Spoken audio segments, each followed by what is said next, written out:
Nagkagulo at nabulabo naman ang mundo ng social media sa teaser ng isang movie na kumakalat ngayon. Ang nasabing movie ay may pamagat na Lakambini. Makita sa nasabing cast na Lobby Po at Paolo Avellino. Pinost din ito ni Rila Nada sa kanyang IG story ang dating management ng aktor. Gayon pa man para sa kalaman ng lahat ay agad nang post si Paolo sa kanyang ex account. I'm not sure how this surfaced, but for everyone's information, this movie didn't push through. Dagdag pa niya, to clarify, it probably is pushing through, but I won't be part of the cast. I wish them all the best. Saan ni Paolo? Masaya naman ang matagahanga ng Kimpaw sa sinabi ng aktor. Ito ang makomento nila. Nice one, Paugi. Just a reminder, huwag agad maniniwala sa mga nababasa at naririnig. Fact check muna tayo. Gagamitin picture para kumita din sila. Hindi nahiya, hindi kaman lang pinagsabihan. Akala guro nila uto-uto ang Kimpaw ay mahilig mag-fact check yung iba Kimpaw. Ayun, binasag na.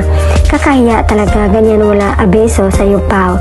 Sa dami ng speculations at mga yan, thank you for the clarification, Paolo. Congrats again to you and Kemi. Need mo kausapin mo yan, Pao. Kung di pa i-post dito, di mo pa malalaman pala ginagamit for clout, and don't let them use you. Lalo na kung wala namang permission mo at di kanila inform.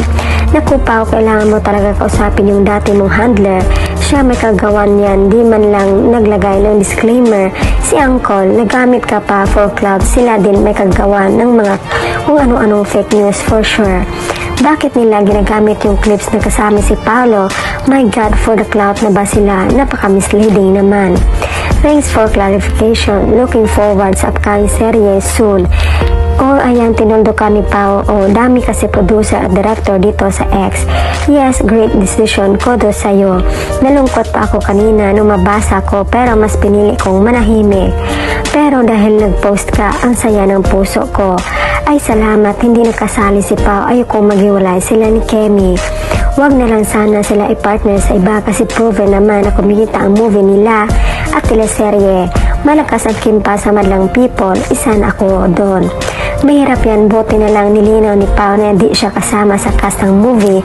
Kung si Kim din, sigurado i-partner na rin sa iba. Ayaw kong mangyari, sila kasi ang happy pill ko.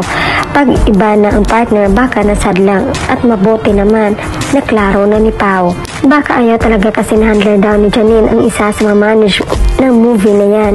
Nabasa ko lang doon sa isang fanpage ng Kimpaw. Iwas issue na rin kanila ni Kemi. Hirap na alam ibang fan. Ayaw ni Pao mapartner na sa iba. Ang gusto kay Kim lang. Bilang isa sa Kimpaw fans, gusto ko sila lang ni Kim magpartner. Decision mo yan, Pao, kung sino makapareha mo kasi may sarili ka namang buhay at isip.